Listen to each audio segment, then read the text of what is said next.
میرے حبیب کریم سید عالم صلی اللہ علیہ وسلم نے فرمایا، اللہ کریم نے بندے کو، مخلوق کو پیدا کرنے سے پہلے جو تحریر سب سے پہلے لکھی تھی نا، اللہ نے اپنے پاس جو جملے سب سے پہلے لکھے تھے بندے بنانے سے بھی پہلے، وہ فکرے یہ تھے کہ ان رحمتی سبقت اعلی غضبی، رب کریم نے لکھا تھا بے شک میری رحمت زیادہ ہے، میرا غضب زیادہ نہیں ہے۔ اس نے لکھا تھا کہ میری رحمت ہمیشہ میرے غضب پر غالب رہے گی، غلبہ رحمت کا ہے۔ سنیں بڑی پیاری حدیث، بڑی خوبصورت حدیث، کنز المال میں دیگر کتب احادیث میں ہے۔ حضرت ابو ہریرہ رضی اللہ تعالیٰ عنہ فرماتے ایک بابا جی نبی پاک کی بارگاہ میں آئے، اور جب وہ واپس جانے لگے تو میں نے عمر پوچھی تو عمر تھی 96 سال۔ کہتے ہیں بزرگ جب آئے نا تو یہ بھویں جو ہے نا ان کی سفید ہو کے تو یوں آنکھوں پہ آ گئی، بڑی چھڑی بابا جی نے پکڑی ہوئی اور دونوں ہاتھ پکڑ کے نا چھڑی کے اوپر جھکے ہوئے ہیں ایک جانب، قربان جاؤں۔ کہتے ہیں جب وہ بزرگ مسجد میں داخل ہوئے تو میرے رسول نے کھڑے ہو کے استقبال فرمایا، کھڑے ہو، اور نبی کریم صلی اللہ علیہ وسلم نے آگے بڑھ کے بابا جی کو بازو سے پکڑا اور بٹھایا۔ حضور بیٹھ گئے، کہا بزرگوں کیسے آئے ہو؟ تو کہتے ہیں وہ بابا جی بات کرتے تو آنکھ کھول کے پہلے حضور کا چہرہ دیکھتے،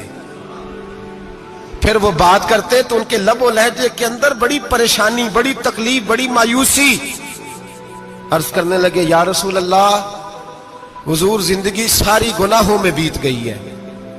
حضور غلطیاں ہی غلطیاں، یاد ماضی عذاب ہے، یا رب چھین لے مجھ سے حافظہ میرا۔ اے اللہ کے رسول بڑی لمبی فہرست ہے، پاپ ہی پاپ ہے، کالے سیاہ دفتر ہے۔ یا رسول اللہ صلی اللہ علیہ وسلم جب پلٹ کے دیکھتا ہوں حضور مجھے نیکی دکھائی نہیں دیتی۔ حضور اس عمر میں آپ کا ایک صحابی ملا ہے، اس نے بات سمجھائی ہے تو تھوڑا خیال آیا ہے، لیکن یا رسول اللہ صلی اللہ علیہ وسلم اب میرا وجود بیکار ہو گیا ہے، حضور بوڑھا ہو گیا ہوں۔ تین باتیں کہیں بزرگوں نے اور نرالی کہیں، کہنے لگے یا رسول اللہ صلی اللہ علیہ وسلم، حضور اب تو میری کمر بھی سیدھی نہیں ہوتی کہ میں نماز ہی صحیح ادا کر سکوں، بوڑھا ہو گیا ہوں۔ یا رسول اللہ صلی اللہ علیہ وسلم اب میرے اندر طاقت نہیں کہ میں محنت مزدوری کر کے صدقے اور خیرات دے سکوں۔ یا رسول اللہ صلی اللہ علیہ وسلم اب میں تلوار لے کے جہاد بھی نہیں کر سکتا، حضور نہ میں لمبی نمازیں پڑھ سکتا ہوں، آقا نہ میں صدقات و خیرات دے سکتا ہوں، محبوبہ نہ میں دین کے لیے کوئی جہاد کر سکتا ہوں، بیکار وجود ہے، بیکار بیکار وجود کو تو گھر والے برداشت نہیں کرتے، بچے دعا کرتے ہیں یا اللہ ابا جی کو پردہ دے دے، اماں کو پردہ دے دے، بیکار ہو گیا ہوں، اور آج آیا ہوں تو مجھ بیکار کو میرا رب قبول کر لے گا؟ آج کلمہ پڑھوں تو بیکار ہوں، کسی کام کا نہیں، نہ نماز نہ صدقات نہ جہاد، قبول کر لے گا؟ حضرت ابو ہریرہ فرماتے ہیں جیسے برسات میں بارش کی جھڑی لگتی ہے، یوں مصطفیٰ کی آنکھوں سے جھڑی لگ گئی، حضور کھل کے روئے، کھل کے۔ اور میرے حبیب پاک نے فرمایا بزرگوں بڑے مجاہد ہیں، دین کے لیے جہاد کرنے والے بڑے ہیں، رب کریم کو آپ کی تلوار کی اتنی حاجت نہیں، اور فرمایا اس کے خزانے کوئی خالی تو نہیں کہ آپ ہی گویا صدقہ دیں گے تو بھرے جائیں گے، اور فرمایا پھر رب کریم کی شان میں اضافہ نہیں کرتی عبادتیں، وہ تو بندے کو نفع دیتی ہیں۔ میں بزرگوں نہ آپ جہاد کریں، نہ آپ صدقات دیں، لا لمبی نمازیں پڑھیں، آپ صدق دل سے آ جائیں، اللہ کے رسول کا وعدہ ہے رب آپ کو بغیر حساب کتاب جنت عطا فرما دے گا۔ آنا تو شرط ہے کہ نہیں؟ آئیں تو صحیح، نہ پہنچے تو صحیح، آ جائیں، اس کو نہیں عادت صدقات و خیرات کی، جہاد کی، تبلیغ، آئے تو صحیح نا۔ ان العبد اذا اعترف